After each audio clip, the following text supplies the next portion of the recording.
We're going to have some modding fun today with the Trimui Brick. I got some buttons and a back plate, and we're going to go through the video, and I'm going to show you, give you a good idea should you want to do this and open up your Trimui Brick. Here we go.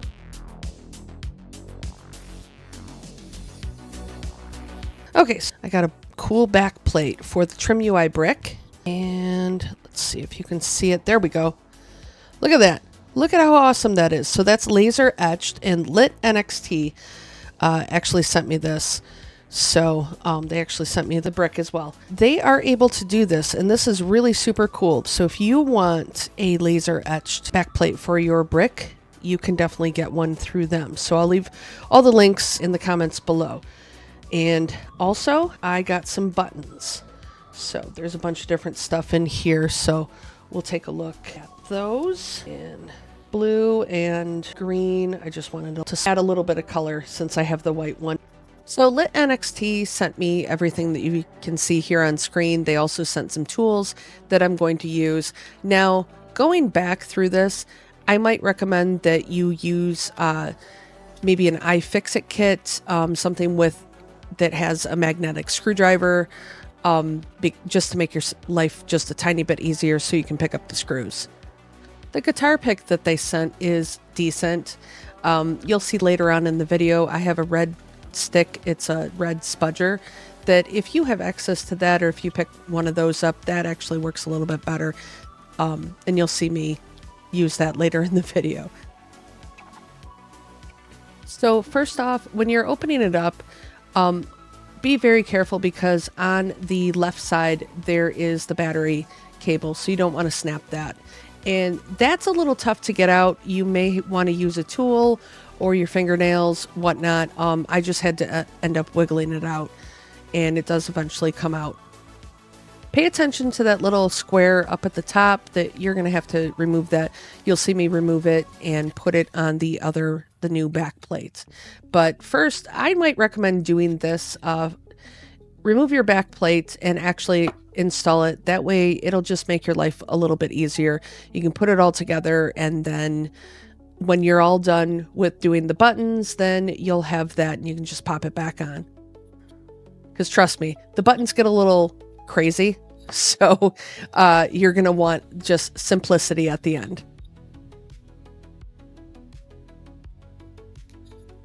The shoulder buttons just kind of slide in, and then you can put the back plate on. So it was relatively easy. They don't stick in. There's nothing that kind of holds them in. So you have to angle it, and then they're going to fall out, and it's going to be frustrating, but just you can do it.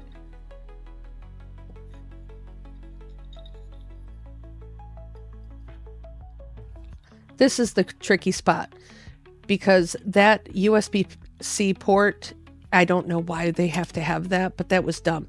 It eventually just sort of snapped in there, and it just went over top of it. So you'll have to just kind of finagle it, and then it just sort of works. Then just once you reposition the shoulder buttons that want to fall out all the time, then you can put the back plate on and you can screw it in, and life will be nice and happy, at least in this part. Also, don't do this. Keep the buttons closed. Oops. All right, on to the main event, the buttons. We have to get past the motherboard first. So notice there are actually 3 screws. Those are Phillips head screws in the motherboard. I find the third one over by the speaker cables. So it takes me a minute, and then I can actually see it. But make sure that you take all the screws out, and you also want to make sure, I don't know if I showed that on camera, please take the SD card out before you do any of this, because once you pop the motherboard out, and it could possibly crack your SD card, or it could go flying over into Mars, and we don't want any of that. So before I discovered that there's a third screw in the motherboard over by the speaker wires, there is that white top piece that we're going to want to remove. But first, let's remove the LCD cable. Now you can just kind of gently nudge this out. Don't be too rough, but you also don't have to be super gentle with it. It'll be fine. Remove these 2 screws and that white plastic piece up at the top, and don't get them mixed up with... Hey, look, there's the 3rd screw. See? So take that out, and then we're going to remove those 2 speaker cables. Those are the right speaker cable and the left speaker cable. It actually shows on the motherboard right underneath the interconnects on the motherboard which one goes where. So just kind of pay attention to that. Now, when you're taking the motherboard out, the headset jack down at the bottom is going to be the bane of your existence. So I wouldn't recommend up at the top. You're going to see that I leave the Wi-Fi cable connected. You don't need to disconnect that. It's actually a pain to get that connection on. So just leave that connected and just be gentle, but you're going to have to be a little forceful, as you're going to see, and wiggle this motherboard out. So make sure you disconnect the speaker cables right here. And then, like I said, the only cable that you want to leave is the Wi-Fi cable up at the top corner above the LCD ribbon cable.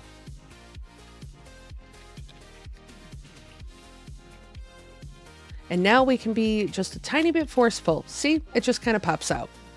So there you can flip it over, and just, we don't need to worry about the motherboard until we're putting it back in. Now that my speaker, you'll see that my one speaker actually constantly pops out. It's annoying. So let's pop off the D-pad first, and it just kind of comes right off. So you can see this is the rubber membrane connection that the D-pad sits in, and the whole thing goes down.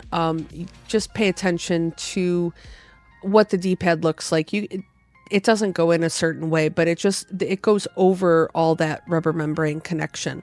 You want to make sure that that goes underneath the D-pad so that the plastic is actually over the rubber, and then you can put it back in. So that was pretty easy. So the buttons are a little bit different. Now you really have to pay attention. They are not connected. They're just single buttons. So make sure you're doing this in order, and just take the B button off and put a new B button back on. Same with the A and everything, so you don't get messed up. And yeah, so that they're in order, because that's going to be frustrating if you don't have them in order and then you put it back together. And I zoomed in so you can see what I'm talking about. Now, when you take off the button, there is a specific way that it goes on. You can see that there's a notch in the back of the button. I don't know if my camera's going to pick this up, but there is just one little notch that it goes on. So it goes on a certain way, and that's the same for all of the 4 buttons. Look at how these look. I love it. I don't know why I went with like an iridescent sort of a color, but it just looked really, really cool. Okay, one cool thing is once you put the buttons in, you can see they don't fall out of the rubber membrane connection. So you can flip it upside down and they won't fall out. So just make sure you get the rubber membrane connection over the spokes so it fits in there correctly, and then it'll seat correctly and you'll be good with that. Here you can see that the menu, start, and select are all connected together, so you can just pop those right in. And then we have the weirdo 2 buttons that are right underneath the screen. I still don't know what they do, but I got new colored buttons for them anyways. Tiny weird thing is that the volume button, the normal buttons are actually hooked together, but the volume buttons that I got are actually separate. So they do end up working. You just have to be be careful with them.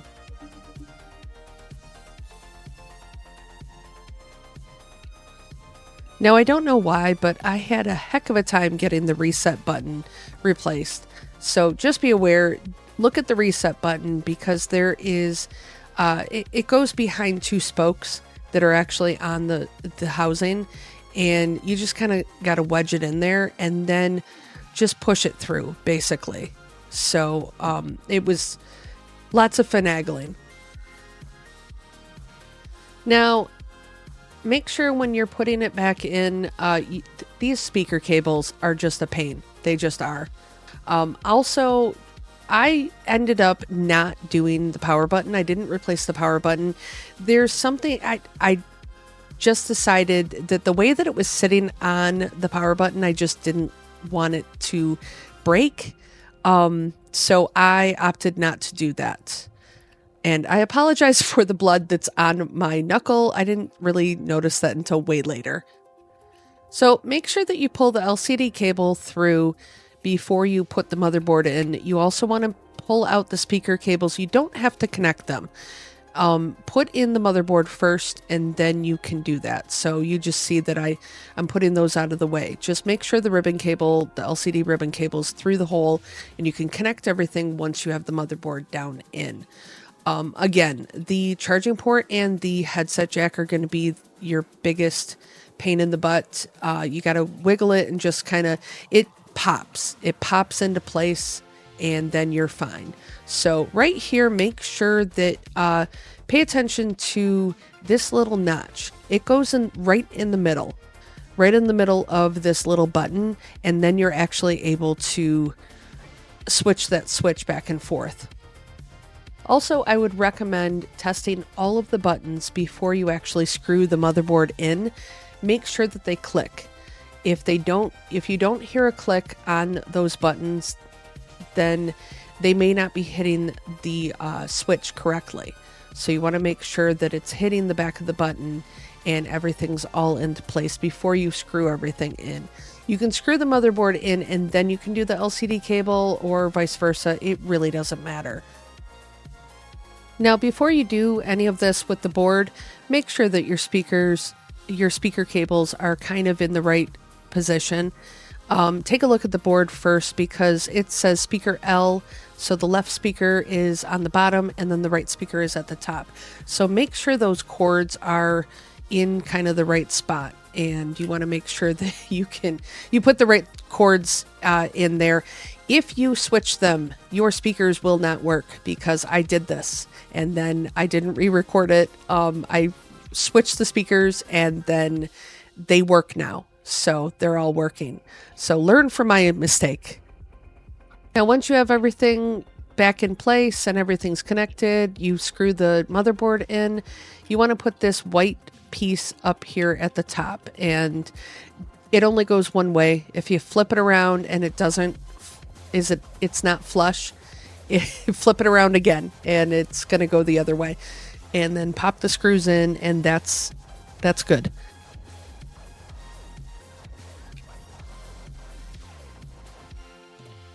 All right, we're good. Let's pop the back plate on. First, marvel at your wonderful laser etching, because it's really fun and really pretty. And then you want to put in the battery cable. Make sure you pull out the cable a little bit, not too hard, and just so you have some slack on it, and you put it in the correct way. It only goes in one way. There's two little connections that you have to make sure that you line up those pins. And now we can pop the back plate on. Go from the bottom to the top. It's the easiest way, because there's little screw spokes that have to get in there first, and there's nothing at the top under the back plate. And now we're good. Except, so spoiler alert, my LCD doesn't work. So I actually had to pop it out and reconnect the LCD connection. So make sure that when you are putting in the ribbon cable for the LCD, that you're actually just kind of nudging it a little bit more. I don't want to say you're going to be super forceful, but just push it in just a little bit more than you think that it needs, and then you can snap the clip on top of it. Ta-da! It works. Yay! Just pop the screws in and you are going to be good to go. The operating system that I'm using on here is a custom firmware called Pack UI, which is kind of a fork of MinUI, and it's pretty cool. I haven't gone through and really set up everything just yet, because I got excited about the buttons and I wanted to do that. But yeah, you should check it out if you want more of a minimalist look, but it actually has box art, so it's pretty cool. And yeah, everything's working. Now, right here, like I said, the speakers actually didn't work, but I reseated them and they were just backwards and then they were working. So just make sure you don't do that before you put it back together. Look at how good that looks. Look at the laser etching. That is just, I love it. I love that. I'm so happy with it. These buttons are really cool. I mean, Lit NXT did a very good job. I kind of wish that I would have gone with a different color for the D-pad, but at the same time, I'm happy with it. I really am. So definitely you can work with Lit NXT and decide on what colors you want, which buttons. They're really good about that. So I would definitely check them out. I'll leave all the stuff in the description below. And yeah, get yourself a backplate. Put some extra personalization on your brick. As always, thanks for watching. Stay awesome, everyone, and go play some games.